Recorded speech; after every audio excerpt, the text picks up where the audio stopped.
देखिए, पहले अगर पीएफसी सेक्शन आप लोगों को समझना है, सबसे पहले पावर सप्लाई की सर्किट को समझना होगा, क्योंकि पावर सप्लाई में क्या क्या सेक्शन होता है, पावर सप्लाई में कौन कौन सा सेक्शन बनाया जाता है और कौन कौन सी वोल्टेज लिया जाता है, तब जाकर आप लोग पावर सप्लाई में समझ पाएंगे। ट्रांसफार्म यूज किया जाता है, कितनी ट्रांसफार्म यूज की जाती है, तब जाकर पावर सप्लाई में पूरा वोल्टेज बनता है। वोल्टेज के आधार से ही पावर सप्लाई में जो ट्रांसफार्मर लिया जाएगा, जो कुछ बनाया जाएगा, उसी के आधार पर बनाया जाएगा। इसलिए आप लोगों को ये सब जानना बहुत ज़रूरी है। पावर सप्लाई में पीएफसी सेक्शन भी होता है।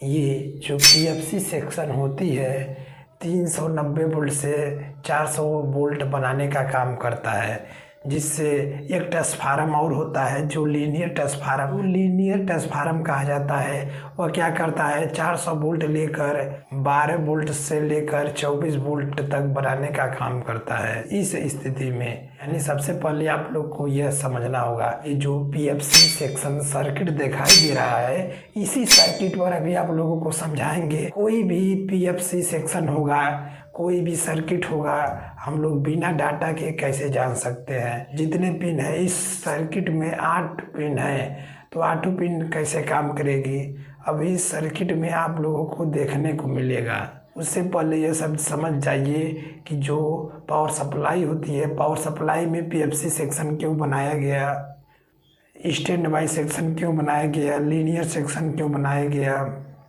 देखिए, सीधा सीधा फंडामेंटल है। 12 वोल्ट और 24 वोल्ट बनाने के लिए पीएफसी सेक्शन बनाया गया, जिसमें 300 से 400 वोल्ट बनने के बाद पीएफसी जब बना देती है, तब जाकर जो तीसरा ट्रांसफार्म होता है वोल्टेज लेकर 12 वोल्ट से 24 वोल्ट तक बनाता है। पावर सप्लाई के अंदर इनबिल्ट सर्किट को समझना होता है।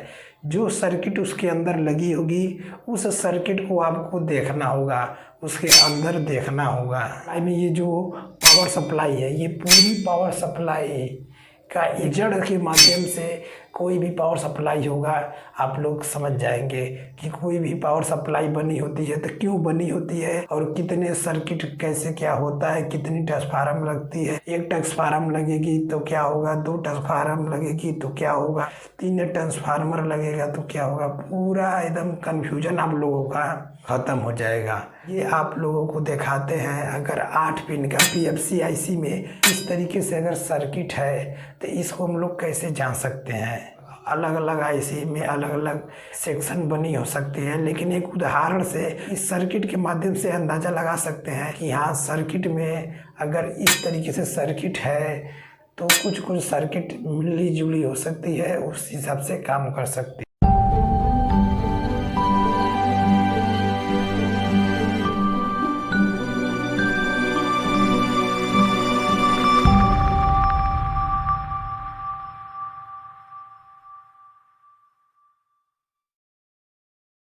और पीएफसी डायग्राम के साथ इसमें ये पीएफसी सेक्शन है। प्रैक्टिकली में ये जो ट्रांसफार्मर है, ये ट्रांसफार्मर है, यानी पीएफसी सेक्शन यही जो है बनाया गया है। देखिए, इसका जो पहला पिन है, पहला पिन में ही इसमें डिवाइडर दे दिया है, यानी आउटपुट में फीडबैक, आउट में जो वोल्टेज बनना है बन रहा है कि नहीं। जो 2 रजिस्टर लगाती है, उसके बाद बीच से फीडबैक देती है। अगर वो फीडबैक लगा है तो उसमें वोल्टेज फिक्स होता है, तो उससे आईसी अंदाजा लगाती है कि आउटपुट में वोल्टेज सही बन रही है कि नहीं। और जो आउट में पता लगाने का काम करेगा, ये ओवरफ्लो, यानी ये दूसरा पिन इसका पता लगाने का काम करेगा। पहला पिन है जो ये वोल्टेज बनेगा, 2.5 वोल्ट बन सकता है, 2 वोल्ट बन सकता है, जो वोल्टेज बनना होगा इसमें बनेगा। और जो दूसरा पिन है, ये क्या करेगा, ये ओवर वोल्टेज है, यानी पता करने का काम करेगा, सेंस करेगा कि जो मिनिमम आउट में बनना है बन रहा है कि नहीं, उस हिसाब से होगा। और ये जो चौथा है, ये मेन फिल्टर कैपेसिटर है, जो यहाँ पर 390 से 400 वोल्ट आता है। यानी पहला जो इसमें पिन है, पहला पिन ही इसका काम यही है कि फीडबैक में पता लगाना, इसका दूसरा पिन है ओवर वोल्टेज प्रोटेक्शन। ये क्या करेगा, जो इसमें वोल्टेज बन रहा है मिनिमम यहाँ पर उसको डिटेक्ट करके पता कर लेगा कि यहाँ बन चुका है, उस हिसाब से ये है फीडबैक। यानी फीडबैक यहाँ पर 2 देखा जा रहा है। पर जो चौथा पिन है, ये जो यहाँ पर मासपेट हो या टर के साथ करंट सेंस कर रहा है, 7वां पिन है, ये इससे कनेक्ट है। मासपेट का ये गेट है, गेट को सेंस करेगा, चलाने का काम करेगा। और 6वां पिन है, इसका फ्लोटिंग ग्राउंड है।